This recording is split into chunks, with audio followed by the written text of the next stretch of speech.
Good morning. Welcome to our webinar, Redefining Operational Efficiency with Immersive Learning. I'm your host, Michaela Lassig, and I'm joined here by two of my colleagues, Danny Belch, who is our Head of Business Development, and then also Michael Casali, who is our Chief Science Officer. And we have a special guest today, Andy Kozak. He is from JetBlue, and he is the Head Manager for the College of Technical Operations there. So we're really excited to get going this morning. If you are not familiar with Strivr, we are a VR-based immersive learning company, and our mission is to elevate performance through immersive experience. We were incubated at Stanford, and what started out as a research project years ago for our CEO then turned into a tool for training football players, and then turned into the enterprise-grade solution that is used today by many Fortune 500 companies like Walmart, Verizon, JetBlue, and as well as elite sports organizations. And these companies use our technology to improve employee engagement, customer service, safety, and operational efficiency, which is what we will be talking about today. So let's take a look at the agenda. We're going to talk about why now. We're going to look at what the challenges that you are all facing today, and what are the learning challenges that come hand in hand with that. We'll introduce immersive learning and then dive into some of those use cases and the business impact. Danny will be facilitating a fireside chat with Andy from JetBlue, and then that will be followed by Michael Casali, who will dig into those next generation of data and insights that can only be found from immersive learning. And I will let you know how you can get started and what next steps could look like for you. And if you have any questions at all during the presentation, feel free to submit them and we'll get back to you as soon as possible on those. All right, so let's talk about why now. Why is now the time to rethink learning? So employee expectations have changed. You've got some of your workforce that has grown up with technology and some of them who haven't grown up with it their whole lives. And then there's this skills gap that is growing and you have less time to get people proficient on their jobs. And then of course, customer experience has a huge impact on the business's bottom line. And you know who provides that customer experience? Your employees. And then of course there are quality and safety challenges that you're all facing, and that can have a large impact on the brand experience as well. And we're spending a lot of money on training. Companies clearly are investing a significant amount, over $1,200 per employee per year on average. This is just last year. And the data though shows that employees are still not engaged. There hasn't been a significant uptake in engagement. And if employees are not engaged, that's going to lead to turnover, which can come at a huge cost across all industries. So it is time to reinvent the way that we prepare today's workforce. Traditionally, there were trade-offs, right? So you had, if you could provide one-on-one mentorship, which is expensive and it's not scalable, but it does get the best output, right? Or at the other end of the spectrum, you have videos and manuals which have minimal employee traction and engagement, but are extremely scalable. Well, how do you bridge this? Immersive learning. Immersive learning makes these trade-offs unnecessary. It lets you scale your best trainer, it provides consistency of training, and it's highly engaging for your workforce. Well, what is immersive learning? Immersive learning is an interactive training methodology that uses VR to simulate real-world scenarios and train employees in a safe and engaging environment. Learning in VR is really cool because it gives you the sensation of being there. As your body interacts with the virtual world, your brain activates and makes decisions as though you were in the physical world. So VR enables on-demand repetition and better retention, which then translates into better on-the-job performance. And this is why learning in VR is so powerful. It also provides the next generation of data and insights as it captures not only usage data or completion data, but also attention and engagement and performance of that trainee in something that is what they would experience in real life. So immersive learning has had a tremendous impact on our customers. You can see from this selection of results, every company measures success differently, but companies like yours have accelerated proficiency by reducing training time, or they've increased operational efficiency by getting new employees up to speed quicker. And this means for you, less downtime, fewer incidents, and less employee turnover. So this is a selection of key use cases where VR has had a huge impact. Health and safety, because better trained employees make fewer mistakes and diffuse dangerous situations better. Operational procedures, because VR lets you practice on demand without interrupting the line or business in general.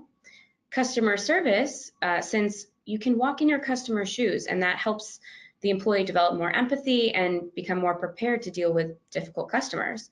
And finally, it helps with interpersonal skills, and not just for executives in executive programs. This is for all employees in any part of the employee journey. Now, we're going to dive in to some examples of these use cases, and I'm going to hand it off to Danny to do that. So now let's go through some use cases. I'm going to run through some quick use cases to kind of bring it home for some people. I know we have a lot of people on this call from airlines, manufacturing, retail stores, CPG. We have even some insurance on here. So let's talk about some use cases. One, operational efficiency. So how can we improve efficiency while keeping safety high? In this case, a large auto manufacturer was looking for two things. One, to make sure that their safety processes were ingrained in people, and two, to make their line more efficient, because in order to train people on the line, they would actually have to stop the line. So how can they reduce the number of times they would have to stop the line? If they reduce the amount of times they stop the line, more things get produced, more money for the company. So what do? They turn to virtual reality and immersive learning to basically implement faster and more consistent training in a variety of safety and operational areas. So if you think about your business trying to preserve the amount of time that you have to stop the line or have to stop some processes for training, just think about immersive learning as a possible solution to reduce and minimize that downtime so that you can maximize uptime and productive time. Second example here, frontline employee productivity, especially as it relates to rolling out new technology. I am sure in your business, there is a lot of new technology rolling out across the organization. And how do you train your people to manage this technology, to learn how to operate it, to be safe while operating it? What we find here is that using VR, you can train people on this new equipment potentially before it even arrives. You can also reduce the number of people that are involved in training. I know that some rollouts of new equipment require 10, 20 people to go around the country to do in-person trainings. You can basically reduce or eliminate those people as a whole, save money there, and also get your people up to speed quickly as it relates to any new technology you might be implementing, whether it's a new machine, a new process, a new airplane, a new process. You can use VR to accomplish that goal in a more cost-effective and probably faster way. Third, I talked about it before, but safety.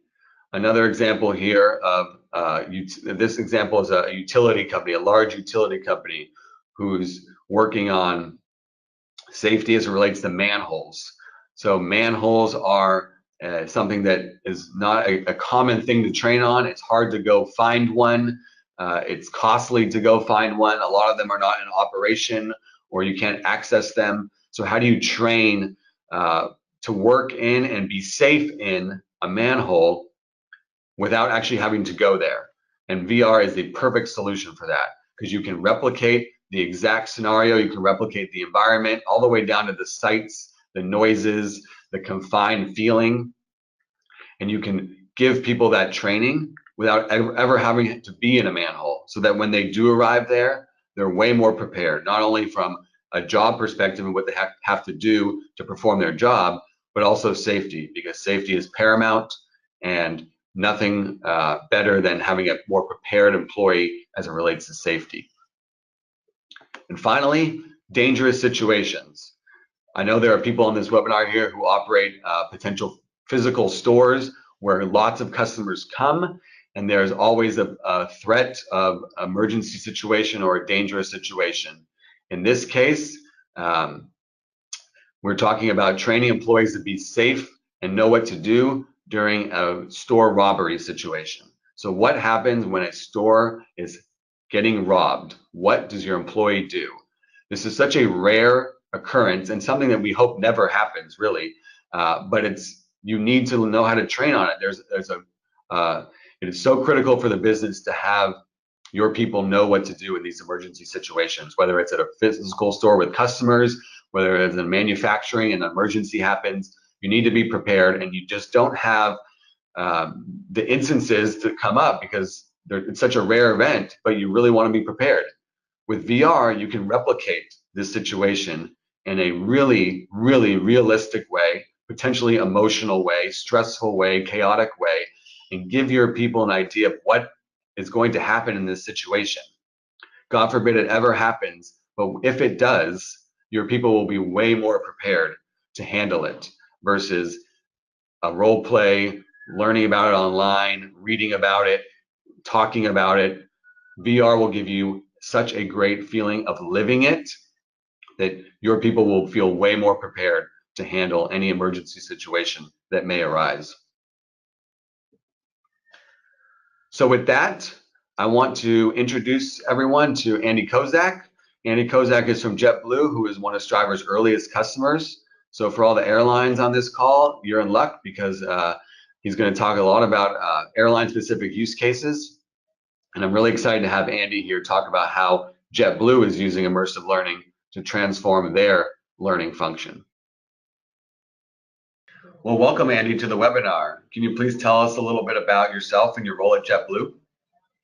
Sure. Good morning, Danny. Hi, everybody. Andy Kozak, manager of JetBlue University College of Technical Operations, solely responsible for providing maintenance training to all of JetBlue's mechanics. All of our business partners are contractors at 140 cities right now. So that's a little bit about me. Awesome. So can you tell us a little bit about what was going on at JetBlue that caused you to look for a new training solution, and kind of what problem were you trying to solve with virtual reality? Yeah, so what we were trying to do was I guess a couple things. We were trying to connect with the younger generation and use technology or embrace technology to provide better training for this generation. And I was also trying to figure out a way to incorporate VR because I do a lot of OJT on the job training. So it gets a little bit expensive and time consuming, always trying to rely on the operation. You know, if I can get on airplanes or get on engines to continue out my classes, and if we could use virtual reality more in the classroom and not have to go out to the airplanes, it was a great mix for us. Excellent. That does sound like a problem that faces a lot of companies today. So what were the scenarios that you created with virtual reality? The first two that we did were actually a simple walk around of the Airbus product, our narrow body Airbuses, which was, we did it in 3 different sections. So we did each section, and then we had an activity for each section so that our apprentices and our technicians could get more used to the daily walk around of the outside of the airplane. And then the second scenario was the Embraer 190 has a complicated door on it. So we wanted to try to make that experience a little bit easier, opening, closing, arming, and disarming that door, so that we never had a door deployment out in the field. And when we tried to do this, we tried to not just incorporate the mechanics, but for the walk around, we could incorporate the mechanics, the technicians, and our flight crews. And then for the doors, it was the mechanics and technicians, our in-flight crew members, or our flight attendants, and our pilots as well. So that's how we come out with our 2 proof of concepts. Sounds like a lot of things that people who fly airplanes know about a lot. So those scenarios, how do they tie back to sort of problems that JetBlue as a company face? How do you tie those scenarios back to issues that the company has, or your P&L statement? What do you think about that? Yeah, so for the walk around, especially with our younger technicians, it allowed them to practice both a clean walk around and I guess we could say a dirty walk around, which were the exercises, so that they could practice continually in a safe environment in a classroom and not have to go out and be more hurried out on the airplane. So it just really allowed them to practice. And then for the doors, we have had issues where people just got a little bit out of sequence with opening and closing the doors. And if that happens, then we have a slide deployment, and the slides are very expensive, somewhere in around the $50,000 per slide. So what we're trying to do is, just not have that issue out there. So that's why we attack these two walk-arounds to start around, basically. Definitely, that's definitely a costly problem that could be better trained on in VR. So who at JetBlue did you work with to come up with a solution? What type of business units were involved with actually creating this training? Well, you're looking at the primary business unit because I was the training side of this and trying to figure it out. But my operational counterparts are key. So even though I don't report into the technical operations department, I support them. I'm their training arm. So engaging with them, making sure that this was a problem that we wanted to solve or needed to solve, or was it that we were just trying to do something to show what virtual reality could be? And I think it was both hands there. We had a really good exercise, 2 exercises show how virtual reality can be incorporated into maintenance training.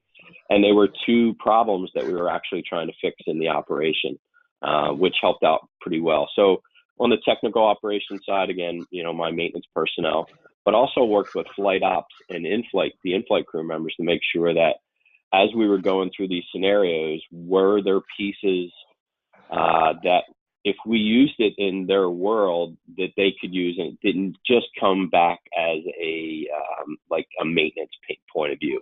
So we wanted to get everybody's point of view, and it's the more people that we had involved in this, the greater, I guess, the greater situations we could stop, and help out a long way.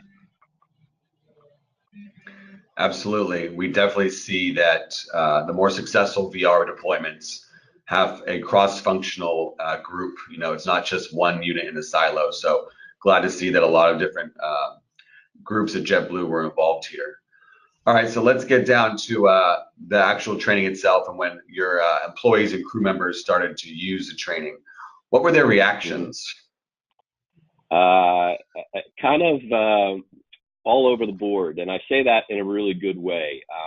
So I have a lot of young technicians, especially my apprentice program, and they really embraced this. So it was something that I guess their age group demographic is very computer savvy, gaming, and they really enjoyed having that side now move into the training world. So we were looking at, not only the satisfaction, scores of did they like it, but in the long run, I'm trying to figure out how I can increase productivity, just things like that. But I think where we really made out well was that now they're getting to practice. They enjoy this type of environment learning. I've said this a lot lately that this generation wants to be a participant in their training, not just a recipient of training. And I think this allows them to be that. They can participate. They don't just sit in a classroom, whether it be for 4 to 8 hours a day or up to 80 hours straight, where it's just instructor-led training. They want to be involved in their training, and VR gives us that ability to do that. Yep, that's awesome. Another consistent thing we see with when we deploy this type of training about how amazed and how much these employees start loving using VR for training. So a lot of companies, just like you said, are expecting even more out of VR, just beyond did I like it, beyond this is great, beyond a cool toy. What impact do you think that this type of training, the current training you're doing at JetBlue and eventually other types of training. What impact do you think VR can have on the learners beyond just enjoying the training? Yeah, I think where the impact comes in is it depends on how you deploy it. So in a perfect world, I have 11 maintenance bases that I support for JetBlue. In the perfect world, I would have 11 or more virtual kits. So I'd have kits at each station. And as we build training out, whether it's new training or older training that we keep in a library, I think where we see it is that, let's say if we had a slide issue, that instead of waiting for one of my instructors to be deployed out in the field to either go do training in a classroom environment, or if we put a CBT together, is that the students could put the virtual gear on and actually experience the training and feel like it's a one-on-one experience. So that's where we think that this will long term will really help us out. Yep, sort of like experience on demand, as the Strivr Exactly. co-founder Jeremy Bailenson likes to say, actually it's the title of his book. So let's talk about other companies, right? So JetBlue is obviously leading the way and very innovative in this area. Give some advice to other companies who are exploring VR for especially operational type training and these processes, important processes that, as you said, could be very costly if not done right. If companies are facing similar operational challenges, what would you say to them? Do you think that VR is the answer for them? Yeah, so I think starting again, VR very important. I think it's the wave of the future, but I believe that when you go to get involved in this, making sure all the right people are at the table. So whether it's department leaders, CFO, COO, CEO, make sure the C-suite is excited about this. And they were, luckily at JetBlue they were, but I brought them in after the fact. So that was a lesson learned. And then when you do your proof of concept, don't do a proof of concept just to go do like a shiny object or say this is really cool. Solve a problem. And I think it's that, whether it's a hard problem, medium problem, or low-hanging fruit, but solve a problem so that you can show that this is going to be effective. And I think that's where you gain a lot of support from your operational counterparts if you're trying to support them.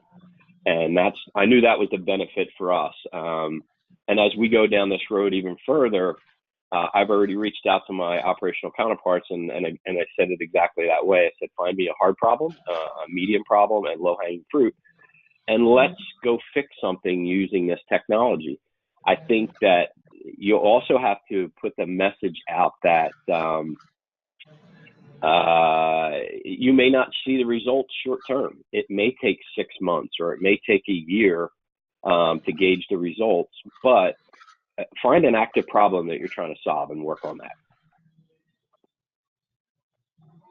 Absolutely. We do love telling customers and prospects this technology can definitely attack some of your biggest problems. And there's a technology that's never been implemented before that we think can really solve some of these key business problems.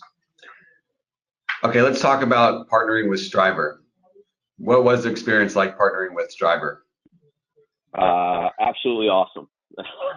So, from the very first day that I met Derek, to the big meeting on planning out how we're actually going to implement this, everything was every check was put in the box, and it was very exciting to work with a group that is so prepared. You can never be overly prepared, but I think you guys do a great job at that. And then even with, doing the scripts, making sure all the content is correct and consistent, to filming and then delivering the product, and the support side on the back side of this, and I say this, we've never had a problem with hardware. We've never had a problem with software. Everything has gone seamlessly. And if I sound like I'm a huge Strivr supporter, obviously I am. But it was everything you wanted in a business partner to partner with. We really didn't have any hiccups to speak of, and it was so easy to do. Well, thank you. We do pride ourselves on taking organizations like you to the front lines of learning innovation, and I'm glad to hear that you were so happy with the service you received. So, last question: what's been the impact of VR and this type of training at JetBlue on you personally? You've been in the industry a long time. You've seen a lot of learning. You've seen a lot of ways that people consume information. What's the impact on you so far? It's been very eye-opening. So I am an older person, so I call myself an older dude who is a mechanic by trade, fell into the training world, now run a training organization. And in our industry, conventional training is kind of just the way we do things. Butts in seats, instructors, doing the Charlie Brown teacher's bit for, again, 8 hours a day, 40 hours a week, sometimes up to 2 and 3 weeks. And you can see it with the younger generation that they want to learn differently. So again, I talk about the apprentice programs that I run, but I also engage my apprentices and spoke to them and said, would this work for you guys? And they were all over it. So for me, it was, how do we get, I'm a big OJT instructor, so I'd love to incorporate, especially for technicians. Technicians are very tactile. But how do we get more touch into the classroom, and whether it's real touch or virtual touch?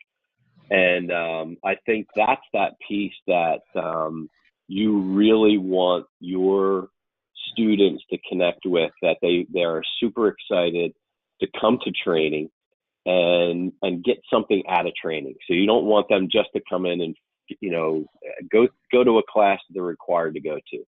You want them leaving the class obviously learning something, and that they can go back in their work environment, and you can see their performance levels are increasing. And I think that's the bit for me that's kind of been a game changer, will be a game changer from here on in. I think this is going to be the norm in future training. I see it in other industries. I've talked to other people in other industries that are using this. The airline industry, a little slow to react to it, but for us, it's a game changer, and I think it's a really cool recruiting tool too, as well. Is that we talk about virtual reality, and the younger generation is excited to come to an airline that is a progressive airline, but it's also keeping up with the times and helping their students learn the way that they can learn best. So.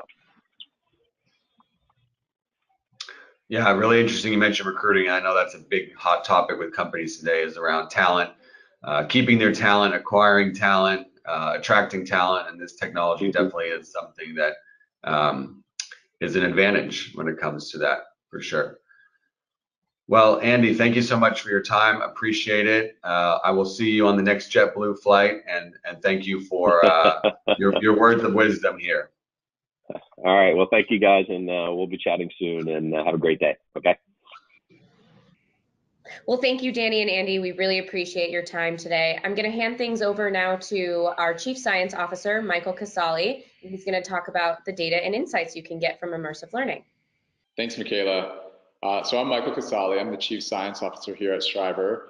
I have a doctorate in behavioral science. A lot of the research I've been involved with in the past and at the present has to do with examining human performance and all the analytics that go with human performance behavior. One of the really cool things about the immersive technology that we use at Strivr is it offers us these new levels of insights. The technology itself is giving us a lot more data than we've ever had before, not only in the amount of data, but the types of data that we have access to. And I'll talk a little bit about why that's important. So I'll start by talking about the different buckets of data that we collect. and then how they're relevant and important for gaining these training insights. Broadly, the buckets are things like usage, sentiment, skill assessment, attention engagement data, and then we can turn all that into predictive analytic data. So I'll start by talking about usage data. This is pretty straightforward and something that a lot of you are probably familiar with. This is essentially all the data that we capture that lets us know what's going on during training insofar as just how people are using the training experience. So this can be who goes through the experience, how many times they go through it, when they went through it. And that's really important because that sets the foundation for all the other analytics that we're going to be looking at going forward. So while the usage data isn't something that's unique to the immersive training itself, it's something that's really critical so that we can better understand the other new insightful data that we get from the immersive technologies. The second bucket is what we're calling sentiment analysis. This is also really critical because we want to make sure that the users themselves, the trainees, are feeling like the experience is giving them something that's really impactful, really powerful, something that they can relate to. Without that, it's really difficult to know that the training is actually working. And it really helps us understand at a very high level what users are actually responding to and what they're not responding to in the training experience. And so an example of what that would look like are these, open-ended kind of responses. They're subjective, but they really tell us about the power of the technology, especially to create realistic experiences. Obviously, one of the values of immersive technology is its ability to put you there, to get you feeling like you're actually in that experience. And so when you're acting in that scenario or that training experience, you're acting as you would in the real life experience, right? That you would get outside of the training headset. And that's critical, being able to match what happens in the real world with what happens in the training experience. And so here are some open-ended quotes from some of our trainees themselves. They're talking about how much more engaging it is. Emotion, right? Emotion we know is critical for good learning experiences. So we're helping to foster that through this immersive training technology. The third bucket I'll talk about is what we're calling skill assessment. And essentially skill assessment is looking at the overt or direct performance that someone's being asked to do in the training and then of course in the real world. So we're mapping whatever those real world skills are to what happens in the headset training experience. And then we can measure performance and see how do people perform in these same real life scenarios when they're in the headset. Here's just an example of some scores that we collect, and this is from one of our training experiences. So the data itself is pretty straightforward. And again, it's something that you all should be really familiar with because it's just looking at basically when we're asking questions, how are they responding? The difference here is in immersive technologies, we're able to get a much more real life representation of what people are going to do rather than waiting for some abstract kind of open-ended text-based question. We can put people in those real world situations and see how they react and measure their performance. So while the data output may look the same, the actual value of that data is a lot more, it's more valuable for us in the headset because again, it's a much more real life representation of how people would actually perform. And then just quickly, I'll go over what's displayed here. So like I mentioned, these are just scores that we collect from all of our trainees. And the good thing here that we want, basically the thing we want to look for, and the good news here is that we see a nice kind of hump-shaped distribution to these scores. What that really lets us know, well, it lets us know a couple things, but it really lets us know that we're doing a good job of getting kind of a valid representation of those real-world behaviors. So in other words, the questions that we solicit, the decision points that they have to perform aren't too easy and they aren't too difficult, which says that, hey, we're actually doing a good job of providing a really valid experience, but it also means that we can start to parse out the folks who are really expert at these skills and the folks who maybe need to be retrained or go through training again.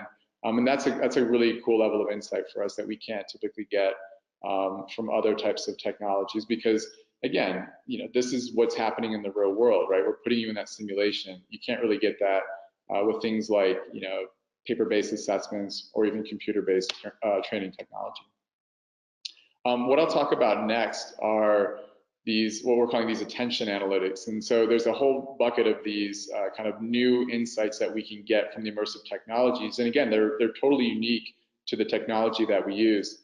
So here's an example of what we're calling attention analytics. And so in the headset, not only are you having to make decisions, and so I just showed you some of the data that we get from people making decisions in the headset, we can know what you're doing when you're making those decisions. So in other words, we can tell where your focus of attention is, how that moves throughout the scene in the experience, and then how that leads you to making a decision, or importantly, not making a decision.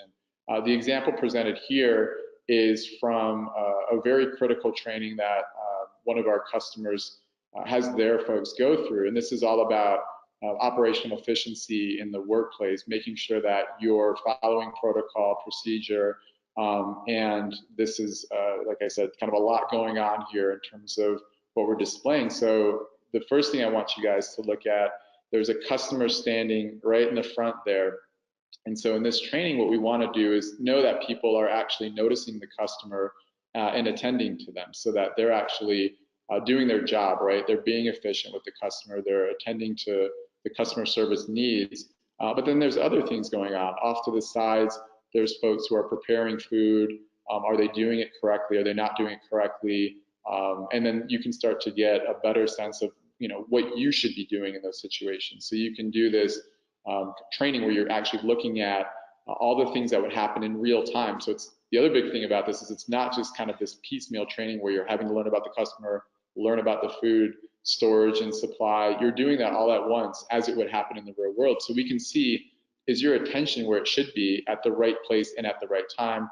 These blobs, these colored blobs are basically telling us that people are looking at the things that they need to be looking at, and they're looking at them at the right time. So that's a level of insight that you currently you just can't get through other technologies. So we can know, not only do people know what to do, but show us, right? Show us that you know what to do. Show us that you're looking at the right place at the right time. So that's a cool level of insight that we can't get currently. And then we can layer that onto a lot of that skill data, and we can get a better insight. Hey, when you say you know something, do you really know it? Do you know it when it matters in the place that you're supposed to be applying that information and at the right time? And so the other thing that I mentioned about this kind of new level of insights this technology provides us is not just the attention data, but we can look at things like general engagement, right? And why is engagement important? Well, we can start to look at engagement in terms of the performance that someone displays in the real world, or even in the headset, right? So this basically it allows us to know whether or not engagement is something that's actually driving their behavior. And so the assumption that we often make is a more engaged employee is a better employee, right? When you're more engaged with something, you're going to perform better. This is a nice graph to show us that the way that we're measuring engagement actually does matter for performance. And so you can not only know what someone does in that skill assessment world, and again, it's just another layer of being able to say, hey, you didn't do so well, or you did really well. Why? Were you not engaged enough? Great. Now we can actually do something potentially in the headset to make you re-engage with the experience. So the other important thing to note is that we can do this real time, right? This isn't something that we have to wait for always after the fact. In this case, we did. In this case, this is data that came after. But hypothetically, you could get to an experience that's actually measuring your engagement, because this is what we do. We use all the data coming from the headset, and in real time tell you whether or not you're engaged with the scene as you should be. So especially considering and linking it back to the attention analytics I just showed you, we can see if you're not looking at that right place at the right time, do we need to re-engage you with the experience so that you will be looking at the right place in the right time, and therefore improve your performance. So this is a nice way we can start to link all that performance data with these new analytic layers that we get exclusively from the headset, things like the attention and engagement. And then finally, I want to talk a little bit about what we're going to call on-the-job impact. And this is essentially what we're calling predictive analytics as well. The idea here is you can start to understand all of these headset behaviors in the context of what's going on in the real world. And that's critical, right? Because obviously all this data, all this analytics, all this training that we're doing, all should be going toward this idea of improving on-the-job performance. And so the really interesting and impactful thing we can do with this data is to start to say, hey, we know how you're performing in the headset. We know what you're looking at. We know how engaged you are. How does that translate into real-world performance? And so combining that data, that real world performance data, with all of this headset data, we can start to make really interesting predictions based on just the headset data, right? So once we create these relationships between what's going on in the real world and what's going on in the headset, we can combine them and start to say, hey, we now have basically a way to predict what your real world performance is. Now we can just put people through the headset and say, I now know what performance is going to look like for you in the future, in 6 months, in a year. I no longer have to wait for that event to happen. I can see it coming simply by putting you through the headset and looking at all this new unique data that we capture. So we think that's a really powerful thing, and we're just starting to broach this with some of our customers now. So that gives you a good idea of what we're able to do with all this new data and insights that come from that data. And again, a lot of that is unique to the immersive training data that we get from the headset, things like attention, things like engagement, and being able to combine that all to eventually get to what's really important, which is how does this relate to on-the-job impact? And we really feel strongly that all the data that we capture, all the analytics that we're giving, are giving us a unique and really better insight into the mind of the trainee, so that when we go back and we want to understand who's ready and who's not to go onto the floor and perform, we now have that data better than we did ever before. Thank you, Michael. Let's switch gears here a little bit and talk about how to get started. We really want to focus on the business objectives that you are solving. It's important to us that we don't just implement a shiny new toy or new type of technology, but that we are truly solving problems that your business cares about and that can drive the bottom line. So here are the 3 things that you need to do to get started. 1, define business objectives. Number 2, select mission critical use cases. And then early on, establish what your success metrics are going to be so that you can define your data strategy. And we want you to know that we are here to partner with you. We stay focused on the true to life scenarios. And as performance experts, we support strategic business objectives with our unique learning methodology and expertise. Our end-to-end solution includes a software platform, professional services, content production, and hardware management. And we leverage our unique data to continuously improve your training and meet your business objectives. All right, so in summary, we first introduced immersive learning, and we're seeing that the technology is really driving a step change in the ability for companies to be able to train their employees and also satisfy the expectations of the modern workforce. We also heard from Strivr customer Andy Kozak from JetBlue about how they're using VR-based training and their College of Technical Operations. And Michael Casali showed us all the data and insights that you can act on that are only available from immersive learning. And I showed you how you could get started at your own company. So if you're curious to learn more, there's a few things you can do. Number 1 is you can go to our site and contact sales. You can also email sales@strivr.com. I will be sending you an email after this with an ebook that is called Redefining Operational Efficiency with Immersive Learning, and it very neatly summarizes all the things that we talked about today. So those are the main things that you can do. We hope you enjoyed this webinar and that you come back soon. Have a great one.